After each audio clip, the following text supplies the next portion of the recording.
ఎఫెసీ పత్రికలో పౌలు భక్తుడు చెప్తున్నాడు, మీరు ప్రేమ కలిగి సత్యము చెప్పుచు అన్ని విషయములలో క్రీస్తు వలె ఉండునట్లుగా మీరు ఎదగాలి. You are not growing. Yesu Kreestu ప్రభు యొక్క సారూప్యతలోనికి మార్చబడే ఆ విధానములోనికి ఎదగాలి. మనం గమనిస్తుంటే పౌలు భక్తుడు గలతీ పత్రికలో రాసిన మాట మనందరికీ జ్ఞాపకమే. గలతీయులారా, క్రీస్తు స్వరూపం మీ యందు ఏర్పడాలి, క్రీస్తు స్వభావం మీ యందు ఏర్పడాలి, క్రీస్తు లక్షణాలు మీ యందు ఏర్పడాలి. ఎప్పుడైతే మీరు ప్రభువును పోలిన వారుగా ఉండగలుగుతారో మీ ఫైట్ ఎఫెన్సివ్గా ఉంటుంది. అందుకని నా ప్రార్థన, నా ప్రయాస అంతా ఏమిటి అని అంటే, క్రీస్తు స్వరూపము మీ యందు ఏర్పడే వరకు నాకు మరలా ప్రసవేదన కలుగుతుంది అంటున్నాడు. అందుచేత దేవుని పిల్లలమైన మనం, సంఘముగా ఉన్నటువంటి మనం ప్రభు ఉద్దేశాలు నెరవేర్చే వారిగా ఉండాలి అంటే ఆయనను అనుసరించి నడిచేవారం కావాలి. ఆయన మాట వినాలి. మాట వినడం అంటే లోబడడం, విధేయత చూపడం, అనుసరించి నడవడం. అదే మాదిరి, అదే సాక్ష్యం, అదే క్రమం, అదే దేవునికి మహిమ తెచ్చే అంశం. మనం చక్కగా బోధన చేసి మన జీవితాల్లో వాటిని అనుసరించకపోతే అంతకంటే ఎగతాళి ఇంకేముంది? హాస్యాస్పదమైన అంశం ఏముంటుంది? శత్రువుకు దొరికేటువంటి మంచి ఆయుధం కాదా? మనం బోధించాం, కానీ అలా మనం చేయడం లేదు. మనము ఇతరులకు బోధిస్తాం, మన జీవితంలో చేయలేము. సాధారణ చిన్నగా మన చెవి దగ్గరికే వస్తాయి, భలే బోధించారండి ఈరోజు, కానీ మన జీవితంలో ఇది లేదుగా అని అన్నాడంటే మనం ఎంత బలవంతులంగా ఉంటాం చెప్పండి, ఎంత బలహీనపరచబడతాం. అందుచేత దేవుని కృప చేత మనము బలవంతులము కావాలి. నా కుమారుడ తిమోతి, క్రీస్తు యేసునందున్న కృప చేత నీవు బలవంతుడు కావాలి. యుద్ధంలో సరైనటువంటి పోరాటం చేయాలంటే నీవు బలవంతుడు కావాలి. నువ్వు ఎరిగిన వాడవై ఉండాలి, క్రీస్తు ప్రభువుని అనుసరించేవాడవై ఉండాలి, వెంబడించువాడవై ఉండాలి. అది మన వ్యక్తిగత జీవితంలో ఉండాలి, మన కుటుంబ జీవితంలో ఉండాలి, అది మన సంఘ జీవితంలో ఉండాలి, సమాజంలో ఉండాలి. ఈ 4 స్థలాలలో మనము క్రీస్తు ప్రభువుని అనుసరించే అనుచరులుగా, ఆయన ఫాలోవర్స్గా, ఆయన అడుగు జాడల్లో అడుగులు వేసే వారిగా మనం ఉన్నప్పుడు బలవంతులం అవుతాం, ధైర్యవంతులం అవుతాం, సాహసం కలిగిన వారం అవుతాం. దేవుడు చెప్పిన యుద్ధం పోరాటం చేయడానికి సన్నద్ధులంగా అవుతాం. అందుచేత యూదా భక్తుడు అంటున్న మాట మనకందరికీ ఒక్కసారే అప్పగించబడిన బోధ. ఈ విషయాన్ని గురించి ఉదయకాలం నుండి ఎక్స్ప్లెనేషన్ వింటున్నాం మనం. ఇది అప్పటికప్పుడుకు వచ్చిన రెవల్యూషన్ కాదు, ఏదో ఇప్పుడు మా కొత్తగా దేవుడు బయలుపరిచాడు అంటానికి కాదు. ఇది నూతనమైన సిద్ధాంతం కాదు. ఇది 200 సంవత్సరాల క్రితం వచ్చింది కాదు. ఇది 2000 సంవత్సరాల నాడు చెప్పింది. కానీ ఇది ప్రజల్లోకి బయటకు వచ్చింది ఎప్పుడు, తెలుసుకుంది ఎప్పుడు, అర్థం చేసుకుంది ఎప్పుడు, బోధించింది ఎప్పుడు, అనుసరించింది ఎప్పుడు? 200 సంవత్సరాల నాడు ఎంతో త్యాగంగా, ఆసక్తిగా, పట్టుదలగా దేవుని వాక్యాన్ని ధ్యానించినటువంటి వారు చేసినటువంటి ఆ గొప్ప ప్రయత్నాల వలన దేవుడు సంఘాన్ని ఏమి కావాలని ఉద్దేశపడుతున్నాడో ఆ సంగతులు వాళ్ళు చెప్పడానికి అవకాశం దొరికింది. ఆ పని చాలా చిన్నదిగా ప్రారంభమైన ఈరోజు ప్రపంచవ్యాప్తంగా విస్తరించింది అని చెప్పడంలో ఏం అతిశయోక్తి లేదు.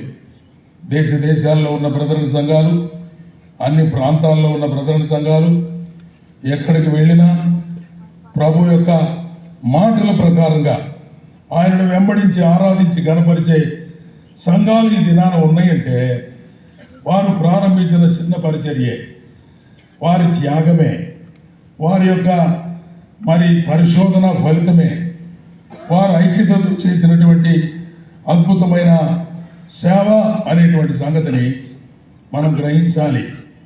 ఈ సంగతిని ఎందుకు యోధా భక్తుడు గట్టిగా మాట్లాడుతున్నాడు అని అంటే, సంఘములో కొందరు చొరబడ్డారు, వారి విషయం శ్రద్ధ తీసుకోవాలి. వారు ఎవరు అని అంటే, వారు భక్తిహీనులు. భక్తిపరులైన వారు అంతవరకు చూసుకుంటున్నాం, కానీ మనం సంఘాలలో వచ్చేటువంటి భక్తిహీనులైన వారిని గురించిన ఆలోచన, ఆ స్పృహ, ఆ భద్రత, మరి పర్యవేక్షణ, ఇదంతా కూడా చాలా అవసరమైంది. మనం ఎంతసేపటికి మన సంఘాలను కాపాడుకోవడంలో, మన అధికార పీఠాలు కాపాడుకోవడంలో, మన ధనాగారం యొక్క సంచి కాపాడుకోవడంలో, లేకపోతే మనకున్న పేరు ప్రఖ్యాతులు కాపాడుకోవడంలో, ఒక సంఘంలో చాలామంది ఆగిపోయారు. ఒక 150 మంది ఉన్న సంఘం సగానికి సగం అయిపోయి ఇప్పుడు 75 మంది వస్తున్నారు. ఏరా బాబాడు చాలేనా, అంతవరకు చాలేనా, పోయారు తలకాయ నేను పోయింది అంటున్నాడు ఆయన. ఏమంటే అంటే మనం ఎలా భావిస్తాం? ఒక ఆత్మ సంఘంలో నుంచి వెళ్ళిపోతే తలకాయనే పోయింది అనుకుంటున్నాం. మనం ఏది కాపాడుకుంటున్నాం, ఏది కాపాడుకోవడానికి ప్రయత్నం చేస్తున్నాం, ఏది నిలబెట్టుకోవడానికి ప్రయత్నం చేస్తున్నాం? వారు వాక్య సిద్ధాంతం నేర్చుకున్నారా? ఆత్మీయతలో పెరిగారా? క్రీస్తు పోలికలో ఉన్నారా? ప్రభువును వెంబడిస్తున్నారా? ఆయన అడుగుజాడల్లో నడుస్తున్నారా? ప్రభువుకు భయంకరంగా జీవిస్తున్నారా?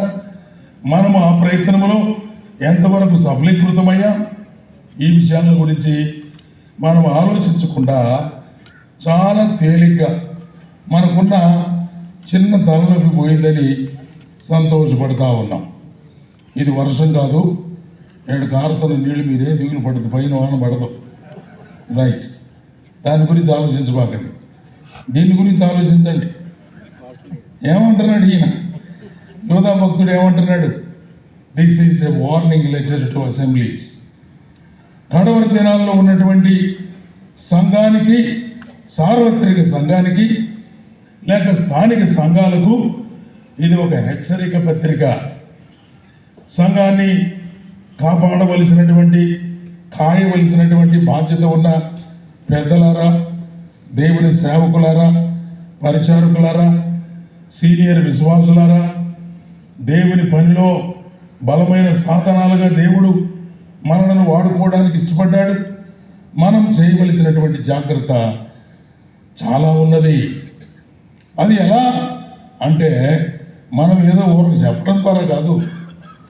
If we teach them they listen it, if we practice that they observe it. మనం బోధిస్తే వింటారు, మనం అనుసరిస్తే గమనిస్తారు. మనము బోధించేవారిగా మాత్రమే కాకుండా మనము దానిని అనుసరించేవారిగా ఉండాలి అని దేవుడు కోరుకుంటున్నాడు. యేసు ప్రభువుని గురించి మనం అందరూ సేవకులు కాబట్టి చిన్న చిన్న సంగతులు కూడా చెప్పాల్సిన అవసరం లే. అదేంటంటే, యేసు ప్రభు వారిని గురించి వ్రాయబడిన మాట అపోస్తుల కార్యగ్రంథంలో, ఆయన చేయుటకును, చెప్పండి మిగిలింది, బోధించుటకును, ఆరంభించిన నాటి నుండి జరిగిన సంగతుల నుండి నేను రాశాను. గతంలో మొదటి పుస్తకంలో రాశా. ఏమిటది? యేసుక్రీస్తు ప్రభు వారు ఏదైతే చేశాడో దానిని బోధించాడు. మనం ఏమైతే బోధిస్తామో అది చేయడానికి ప్రయత్నం చేస్తుంటాం. మన దగ్గర ఉన్నటువంటి ప్రయత్నం చూడండి ఎట్టుందో. What we do not teach. మనం ఏమి చేస్తామో అది కాదు బోధించేది, ఏమి చెయ్యాలో బోధిస్తాం. తర్వాత మనం ప్రయత్నం చేస్తాం. ఈ ప్రయత్నాల్లో ఒకవేళ సఫలమైతే పర్వాలేదు, కానీ విఫలం అయ్యామనుకోండి, ఆయన చెప్పాడు కానీ ఏం చేయలేదండి, ఈయన బోధిస్తాడు కానీ అనుసరించడండి, మాకు చెబుతూ ఉంటాడు కానీ ఆయన చెప్పడండి అని ఇటువంటి మాటలు చాలా అనుకుంటారు ప్రియులరా. అదే మనము వారిని సిద్ధపరచడం అవుతుంది. దేవుడు అప్పగించిన బోధ, దేవుడు అప్పగించిన సిద్ధాంతం, దేవుడు అప్పగించినటువంటి వాక్య సత్యం దానిని మనము ఎరిగిన వారమై ఉండాలి. ఎరగడం మాత్రమే కాదు, అనుసరించే వారమై ఉండాలి. అలా చేయడం ద్వారా దేవుడు మహిమ పొందుతాడు. మధ్యాహ్నంలో దేవుడు ఎలా మహిమ పొందుతాడు అనేటువంటి వర్తమానం మనం అందరం విన్నాం. అందుచేత ప్రతి అంశంలో, ప్రతి చిన్న పాయింట్లో దేవుడు మహిమ కోరుకుంటాడు. దేవుని మహిమపరచవలసిన బాధ్యత మన మీద ఉంది. మనం చేసే ప్రతి పని దేవునికి మహిమకరంగా ఉండాలి. ప్రభువారు మాట్లాడుతున్నాడు, మిమ్మును బట్టే కదా నా నామము అన్ని జనుల మధ్య దూషించబడతా ఉంది అన్నాడు. మెచ్చుకున్నాడా? బాధతో చెప్పాడా? ఎవరిని గురించి? తను వెంబడించే ప్రజలను గురించే, తను నమ్మిన ప్రజలను గురించే. ఇంకొక మాట చెప్పుకుందాం, మనం తనను బోధించే ప్రజలను గురించి అనుకుందాం. మిమ్మును బట్టే నా నామము అన్యజనుల మధ్య దూషణ పాలవుతుంది. వీళ్ళందరూ క్రైస్తవులండి అని అంటే హేళనగా అన్నట్టే. అన్నగారు చెప్పారు, వీళ్ళందరూ బ్రదర్ ఓరొక బ్రదర్ అనుకుంటారు కాబట్టి ఎగతాళికి పెట్టారు ఆ పేరని. ఎగతాళికి పెట్టినా కూడా మంచి పేరేది కదా. యేసుప్రభువు వారు చెప్పారు, మీరు సహోదరులు, మీరు నా సహోదరులు, మీరందరూ సహోదరులు కదండి. మోషే నిర్గమకాండ గ్రంథంలో విద్యాభ్యాసం ఇచ్చిన తర్వాత, ఐగుప్తు సకల విద్యలందు ప్రవీణుడైన తర్వాత తనకు మనసులో ఒక ఆలోచన పుట్టిందట. ఏమిటా ఆలోచన? తన ప్రజలను, సహోదరులను చూడవలనన్న మనస్సు, కోరిక కలిగింది. మొదటి రోజు బయటికి వెళ్ళాడు. జరిగిన సంభవం మనందరికీ తెలుసు. ఒక ఐగుప్తీయుడు, ఒక హెబ్రీయుడు, వారిద్దరూ గొడవ పడుతున్నారు. వారిద్దరు ఫైట్ చేసుకుంటున్నారు. మోషేకి చాలా రోషం వచ్చేసింది. ఏమరా, హెబ్రీయుడిని అంత చులకనగా చూస్తావా? ఐగుప్తీయుడు అయిన నీవు నా సహోదరుని అన్యాయం చేస్తావా, కొడతావా అని కోపం వచ్చి ఈయనకున్న సకల విద్యను ప్రదర్శించాడు అనుకుంటా. ఆయనకు తెలిసిన విద్య ఒక్క దెబ్బతో ఒక మనిషిని చంపేయటం. మైకేల్ బ్రౌన్ గారు ఈ మాట చెబితే నాకు ఆశ్చర్యం వేసింది. ఆయన కూడా వాక్యం చెబుతూ నేను రాణిగారి దగ్గర, ఇంగ్లాండ్ రాణిగారి దగ్గర బాడీ గార్డుగా ఉండేవాడిని, నా ఉద్యోగం అది, ఒక్క దెబ్బతో మనిషిని చంపేస్తాను అన్నాడు. నేను పక్కన తర్జుమా చేస్తున్నా. ఇట్లా అన్నాడు, గొంతు దాకా పెట్టాడు చెయ్యి. మరి నాయన ఈ దెబ్బ పడేటట్టుంది మన మీద, ప్రాణం బాగుపోయిన కొద్దిగానే దెబ్బ తగిలినట్టుంది అనుకున్నా. నాకు అనిపించింది. అడిగాను, బ్రదర్ని అడిగితే, is it true that with one shot man dice? ఒక్క దెబ్బతోటి మనిషి చచ్చిపోతాడా అంటే, ఎస్ ఇట్ ఈస్ ట్రూ. ఆ బలమైన ఆ యాంగిల్లో మనిషిని కొట్టి చంపడం, ఆ విద్యలు ఉన్నాయి. మనకు కూడా చాలామందికి తెలుసులే. కరాటే బయట తెలుసుగా, అవి కూడా అటాటియే. ఇంకేందేందో ఉన్నాయి పేర్లు, అయ్యింది మనకెందుకు ఇప్పుడు కదా. ఆ ఫైట్ ఆయన ఐగుప్తీయులు సకల విద్యల్లో ప్రవీణుడై ఒకే ఒక దెబ్బతో ఐగుప్తీయుడిని కొట్టి చంపేశాడు. రెండో మనిషి సహాయం లేకుండా సమాధి చేశాడు. ఇది చూడండి ఎంత విచిత్రంగా ఉంది. ఏమండి, సమాధి చేయాలంటే కనీసం ఎంతమంది కావాలా? నలుగురన్నా కావాలి. గుంట తవ్వాలా, వాడు ఎత్తి అందులో పెట్టాలా, మరలా పొడవాలా, పెద్ద కార్యక్రమం. మనం అసలు దానికి ఒక పాట పాడుతూ ఉండాలా. ఊరగా తవ్వటం రాదు, ఊరగా పొడవటం రాదు. ఎంత పని చేయాలా? How strong Moses was. ఎంత బలాఢ్యుడు మోసే, ఎంత విలువిద్య నైపుణ్యత కలిగిన వాడు. కొట్టి చంపేశాడు. అయిపోయింది. రే తగాదులు పెట్టుకోకపో అని బతికినోడికి చెప్పి పంపించాడు. మరుసటి రోజు మళ్ళీ వచ్చాడండి ఈయన. మరుసటి రోజు వచ్చేటప్పటికి ఇద్దరు తన్నుకుంటున్నారు మళ్ళా. అంటే వీళ్ళకి ఇదే పనిలాగా ఉంది. మోషే అన్నాడు, ఏమరా ఐగుప్తీయుడు నిన్న గొడవ పడుతుంటే నా సహోదరులకు అన్యాయం జరుగుతుందని బాధపడ్డాను, కానీ ఈరోజు మీరు ఇద్దరు హెబ్రీలు కొట్టుకుంటున్నారేంటి? అక్కడ రాసినటువంటి మాట మీరు సహోదరులు కదా అన్నాడు. ఇంగ్లీష్లో ఆ మాట చదువుతుంటే your brother why do you fight? మీరు సహోదరులు ఎందుకు గొడవ పడుతున్నారు? నేను అన్నాను we brother and really fight. ఏమంటే మోసే గారికి పాపం తెలియక వై డు యూ ఫైట్ అన్నాడు. కానీ ఈరోజున్న పరిస్థితుల్లో మన అనుభవాలలో మనకు అర్థమైన పాయింట్ ఏమిటంటే, ఏమనుకోబాకండి ఎవరు, not all, majority of the people are fighting. మనం పోరాడవలసింది ఎవరితో? ఎఫెసు పత్రికలో చెప్పబడిన మాట మనకు తెలుసు. ప్రధానులతో, అధికారులతో, అధికారాలతో, లోకనాథులతో కదండి, అంధకార సంబంధమైన లోకనాథులతో, అపవిత్ర ఆత్మల శక్తులతో, సాతానుతో మనం పోరాడవలసి ఉంటే అది మంచి పోరాటం. పౌలు చెప్పింది అది. ఆయన సేవలో పోరాటం, ప్రార్థనలో పోరాటం, శత్రువుతో పోరాటం, సాతానుతో పోరాటం, శరీరంతో పోరాటం, ఇవి మనం చేయవలసి ఉండగా మనలో మనం పోరాటం, మనలో మనం తగాదాలు. ఆ సేవకుని పిలవకండి, ఈ సేవకుని పిలిచి ఒప్పుకోను, కానుక ఎంత ఇచ్చారు ఇవ్వకండి, భోజనం పెట్టబాకండి, వాడిని రానివ్వకండి, వీళ్ళందరూ బ్రదర్నే. ఎవరు? So what a dangerous situation. ఎంత అపాయకరమైనటువంటి పరిస్థితుల్లో ఈ ఆఖరి దినాల్లో సంఘం ఉన్నది. అందుకే సిద్ధాంతం తెలుసా నీకు? వాక్య సత్యం తెలుసా? అనుసరిస్తున్నావా? బోధిస్తున్నావా? నేర్పిస్తున్నావా? అలాగ అనుసరించడం ద్వారా దేవుని మహిమ త్యాగలం కానీ అవమానం కాదు. అందుచేత మోసే భక్తుడు అన్నాడు, మీరు బ్రదర్ అనరా, అనుకోబాకండ్రా అని అన్నాడు. అంటే వాడే మామూలు తిన్నాడుడా, వాడు మామూలుడు కదా, వాడు ఉన్నవాడు. వాడు అన్నాడు, నిన్న వాడిని చంపినట్టు మళ్ళీ నన్ను చంపుతావా అన్నాను. నిన్న వాడిని చంపిన సంగతి తగాదలో ఉన్న ఒకడికే దెబ్బతి ఇంకెవరికి తెలియదు. సీక్రెట్ కొట్టించాడు, అయిపోయింది. సమాధి కూడా ఎవరు పిలవలేదు కదా, అందుకని ఎవరికి తెలియదు.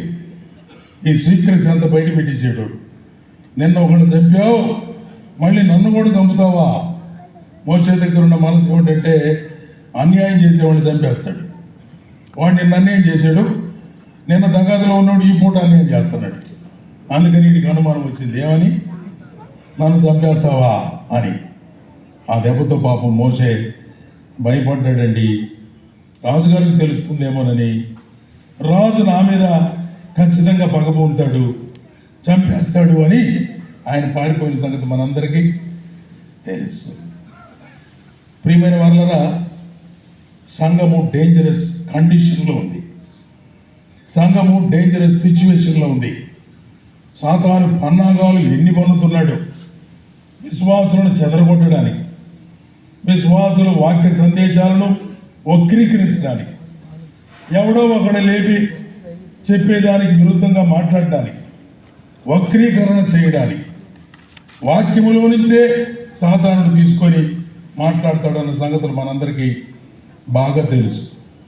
యేసు ప్రభు వారిని శోధించడానికి వాక్యములో నుండే, లేఖనాల నుండే సాతానుడు అరణ్యములో చేసిన ప్రయత్నం, పన్నాగం ఎంత బలమైనదిగా కనబడుతుంది. ఆయన ప్రభు ఎరిగిన వాడు కనుక వాక్యముతోనే జవాబులు చెప్పినట్టుగా మనం అందరం ఎరుగుదము. అందుచేత వాక్యాన్ని క్షుణ్ణంగా మనం ఎరిగి ఉండాలి. ప్రియమైన వాళ్ళరా, మనకు అప్పగించబడిన బోధ విషయమై మనము పోరాడాలి. పోరాడటం అంటే ఆ బోధను బ్రతకనివ్వాలి, ఆ బోధను బ్రతికించాలి, ఆ బోధను కంటిన్యూ చేయాలి. అది తరతరాలుగా దేవుని బిడ్డలు నేర్చుకొని దాని ద్వారా దేవునికి మహిమ తెచ్చేటట్టుగా మనం ప్రయత్నపడాలి. మన విశ్వాసం ఏమిటి?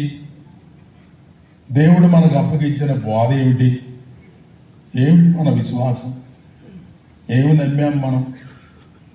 నమ్మిన మనం ఏమి ఆచరిస్తున్నాం? ఏమి అనుసరిస్తున్నాం? ఉదయకాలంలో మనం ఉదయం నుండి సాయంత్రం వరకు కూడా ఎన్నో అద్భుతమైన అంశాలు మనం వింటూ వస్తున్నాం. రక్షణ గురించిన వివరాలు, రక్షించబడిన దేవుని పిల్లలు బాప్తిసం తీసుకునే వివరాలు, బాప్తిసం తీసుకునే వారు సంఘములో చేర్చబడే వివరాలు, సంఘములో చేర్చబడిన వారికి దేవుడు అనుగ్రహించే వరాలు, వాటిని సంఘం యొక్క క్షేమం అభివృద్ధి కోసమై వినియోగించవలసిన విధానం, దేవుడు నీకు అప్పగించిన ప్రత్యేకమైన బాధ్యతలు ఏవైతే ఉన్నాయో బేసింగ్ ఆన్ యువర్ కెపాసిటీ, నీకున్న సామర్థ్యాన్ని ఆధారం చేసుకొని, దేవుడు నీకు ఇచ్చిన తలాంతను ఆధారం చేసుకొని సంఘంలో నీకేం బాధ్యత అప్పగించాడో దాన్ని జాగ్రత్తగా చేయవలసిన పని. అది మనము సంఘం యొక్క ప్రయోజనం కోసం, క్షేమాభివృద్ధి కోసం చేయవలసిన వారంగా ఉన్నాం. స్వార్థంతో కానీ, వేరే ఉద్దేశాలతో కానీ, మన మహిమ కోసం కానీ, మన పేరు కోసం కానీ, మన సంపాదన కోసం కానీ, మన ప్రతిష్ట కోసం కానీ కాకుండా దేవునికి మహిమ తెచ్చేటట్టుగా, సంఘము క్షేమము అభివృద్ధి చెందేటట్టుగా మనము చేయవలసినటువంటి బాధ్యతలు మన మీద ఉన్నాయి. ప్రియమైన వర్లరా, ఈ సత్యాలు మనం ఎరుగుదము, దినదినము అనుదినము మనము బోధిస్తూనే ఉన్నాం. కనుక సాల్వేషన్ గురించి క్లియర్ కట్ అండర్స్టాండింగ్ కలిగి ఉండాలి. రక్షణ, ఈయన కూడా అన్నాడు కలిగిడి రక్షణ గురించి రాద్దాం అనుకున్నా అన్నాడు. తెస్సలోనికైలకు రాసిన మొదటి పత్రికలో ఒక వచనం చదువుదాం, చూడండి. తెస్సలోనికైలకు రాసిన మొదటి పత్రిక 5వ అధ్యాయంలో అపోస్తలుడైన పౌలు రక్షణ గురించి ఒక మాట వ్రాస్తున్నాడు. 9వ వచనం, ఎందుకనగా మన ప్రభు అయిన యేసుక్రీస్తు ద్వారా రక్షణ పొందుటకే దేవుడు మనలను నియమించిన గాని ఉగ్రత పాత్రులగుటకు నియమించలేదు. ఈయన కలగబోయే రక్షణ గురించినటువంటి మాటలు చెప్తున్నాడు. దీనిని మనము రక్షణలో ఉన్నటువంటి 3 భాగాలు ఆలోచన చేస్తే, అందులో ఒకటి జస్టిఫికేషన్, నీతిమంతులుగా తీర్చుట. 2 శాంక్టిఫికేషన్, పరిశుద్ధులుగా మార్చుట. 3 గ్లోరిఫికేషన్, మహిమపరచుట అని రక్షణలలో 3 భాగాలుగా ఈ justification, sanctification, glorification as a total, it is salvation. దేవుడు ఏర్పాటు చేసిన క్రమం అది. అందులో మనం చదువుకున్న ఆఖరి మాట అంటే 3వ మాట, that is glorification. When glory comes, మనలను ఎప్పుడు దేవుడు మహిమపరుస్తాడు? పాపము లేని స్థలంలో, పాపము లేని శరీరంలో, సాతానుడు లేని లోకంలో ఆయన మనలను ట్రాన్స్ఫర్ చేయబోతున్నాడు.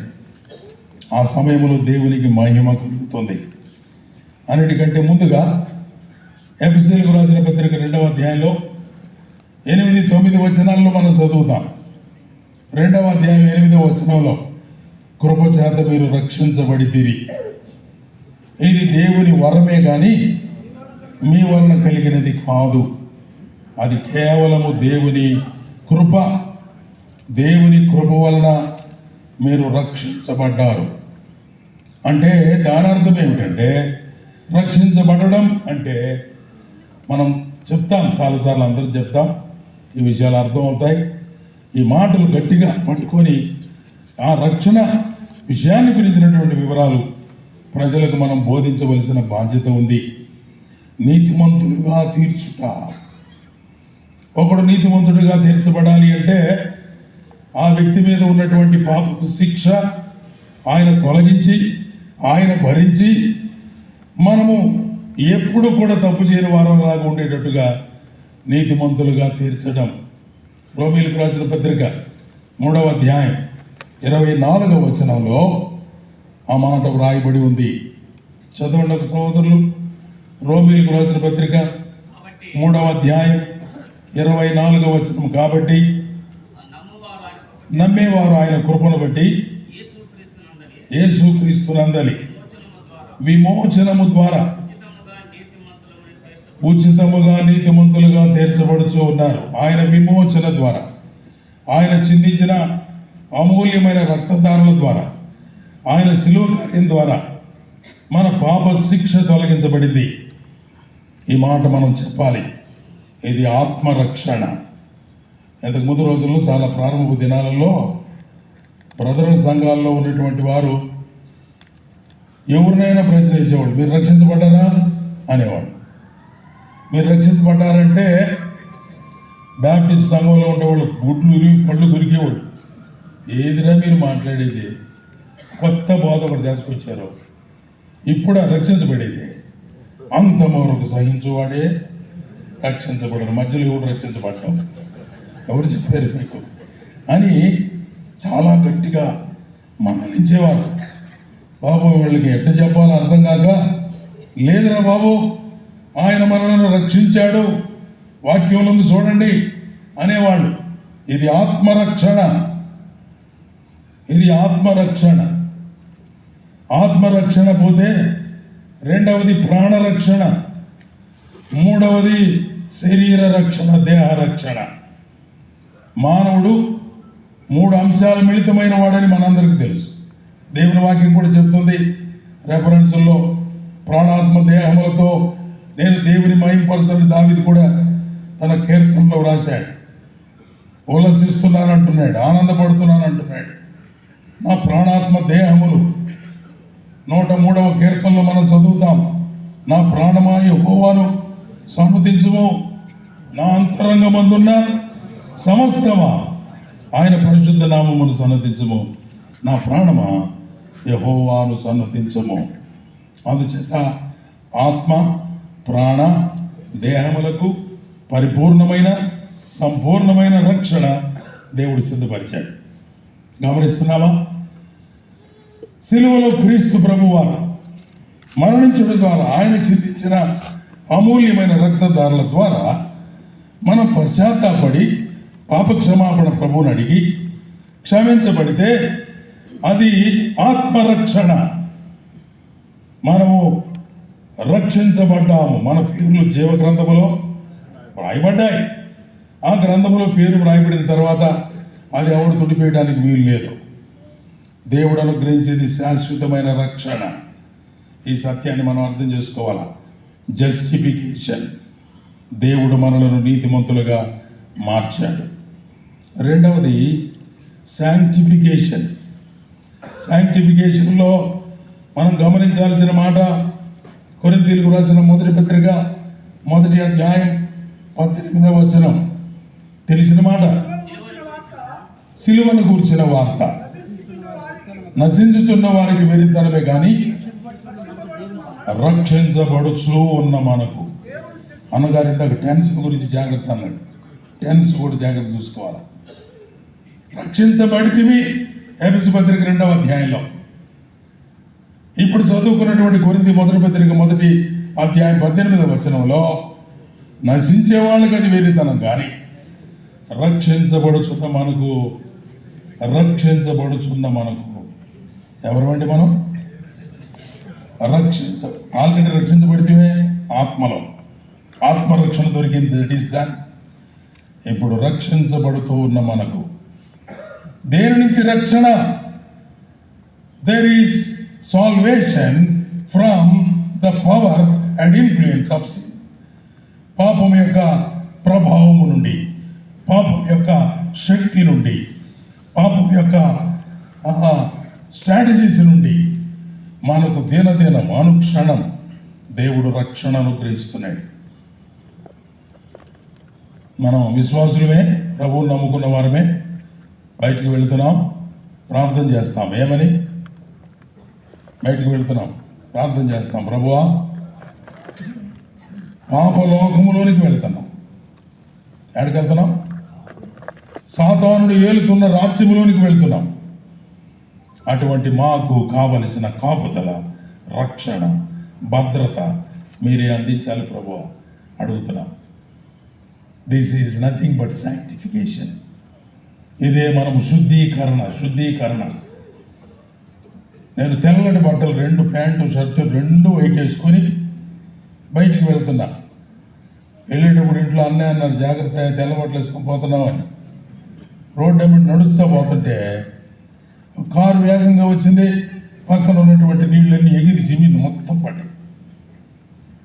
వెనక వైపు పడ్డాయి, ముందు వైపు బాగానే చూడటానికి, వెనకంతా బురద నీళ్ళు పడ్డాయి. మలినమైపోయింది. ఇప్పుడు నాకు అనిపించింది ఇంటికి పోయి ఏం చెప్పాలో పిల్లలు చెప్పారు ముందే. అయ్యా నీకు ఉతకడానికి ఎవరు ఏమైనా చెప్పమంటావు అవన్నీ?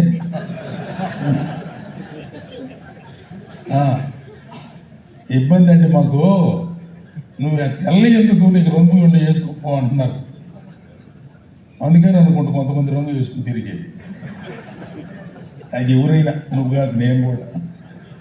ఓకే, అందుచేత మలినమైంది, బురదయింది. That is not my intention. నేను కోరుకోవాలా, అనుకోకుండానే నా మీద బురద నీళ్ళు పడ్డా. వాటిని శుద్ధి చేయవలసిన బాధ్యత ఉంది. ఎట్టయినా నేను మురికిపడ్డా, మలినం కనబడుతుంది, శుభ్రం చేసుకోవాలి. ఇంటికి పోగానమ్మా ఏమనుకోబాకండి, పొరపాటున జరిగింది, అవి పడ్డాయి, నేనేం కావాలని కోరుకోలేదు, నేను ఎక్కడ కూర్చోలేదు అని చెప్పి వాళ్ళ చేత శుద్ధి చేసుకుని మళ్ళీ వేసుకోవడానికి వీలుగా వాటిని మనం వాష్ చేయిస్తాం. బయటికి వెళ్తున్నాం, అనుకోకుండా నోరు సార్ ఒక మాట మాట్లాడాల్సి వచ్చింది ఒక ఆయన్ని. ఎక్క మన ఎదురుగా వస్తున్నాడు, సార్ బాగున్నారా అన్నాడు. బాగున్నాను సార్. ఏం సార్ మీరు చేసే పనికి మళ్ళీ ఫోన్లు అన్నాడు. ఎవడరా ఇక్కడ పొద్దున్న ఇద్దరు ఏమన్నాడు, మనం పనికి మాలిన పనులు ఏంది అన్నాడు. అడిగాని ఏంటి పనికి మాలిన పనులు అన్నారు అని. యవనస్తులైన పిల్లలందరినీ మందిరానికి నడిపిస్తే వాళ్ళు ఏం కావాలన్నాడు. వాళ్ళు ఇంకా 2 మాటలు నాశనం చేసి పెట్టేస్తాను. ఒకడైతే మరి నా స్నేహితుడు అంటే క్లాస్మేట్లే, వాడు అన్నాడు, గన్ నా చేతిలో ఉంటే నేను పేల్చి పారేస్తాను రా అన్నాడు. ఎందుకురా అంటే ఓరకు జనానికి లేనిపోని చెప్పి ఎక్కించి వాడు ఒక్కడు సినిమాకు పోకుండా చేస్తే ఒక్కడిని బాధ, వాళ్ళు ఇష్టం వచ్చినట్టు తిరగకుండా ఆనందం లేకుండా మీ నరనరాల్లో యేసు ప్రభు ఏదో అంత బాధ ఉంది వాడికి. నాకు అనిపించింది వీడిని ఇంత తేలిక వదిలిపెడితే బాగలేదు, నా చేతులు కత్తి ఉంటేనంటరా. కానీ యాక్చువల్గా అనకూడదు కదా మనం. వాడు దూషించినా మనం సంతోషపడాలా, ప్రేమించాలా, క్షమించాలా. కానీ వాడు నా క్లాస్మేట్ అని కత్తి ఉంటేనంటారా. నేను ఈ పాటికి ఎన్ని దెబ్బలు పొడిచేవాడా అన్న. ఇప్పుడు ఇంటికి వచ్చిన తర్వాత ఆలోచించాను, ఏం మాట్లాడొచ్చా నేను. యేసు ప్రభు ప్రేమను కదా చెప్పాల్సింది. వాడు నన్ను తిట్టినప్పుడు నేను ఓర్చుకోవడం కదా చూపించాల్సింది. నేను నేర్పించిన మాటలు ఏమిటి, నేను చేయవలసినటువంటి పరిచర్య ఏమిటి. నేను అప్పుడు ఉద్యోగంలో ఉన్నాను, సేవకు రాలేదులేండి. ఉద్యోగంలోనే ఉన్నాను, లెక్చరర్గా జాబ్ చేసుకుంటున్నా. ఆ టైంలో వాడు నా మాట అన్నాడు. తర్వాత వచ్చిన తర్వాత ఈ ఎన్లైటన్మెంట్ అంతా మనకు అర్థమైంది. అవతలోడు తిచ్చినా, వాడు కొట్టినా, మనల్ని దూషించినా, అపనిందలు మాట్లాడినా, మన మీద దూషణగా చెడ్డ మాటలెల్లా పలుకున్నప్పుడు మీరు ధన్యులు, సంతోషించండి, ఓరకు సంతోషించకుండా దీవించండి వాళ్ళని. ఇన్ని మాటలు ప్రభు చెప్పాడు. ఇది మనం అనుసరించవలసిన సిద్ధాంతం. అందుకనే ప్రభువా ఉదయం మాట్లాడిన మాటలు నన్ను క్షమించయ్యా. శుద్ధి చేసుకుంటున్నాను లేదా? వాక్యము ద్వారా, ఆత్మ ద్వారా.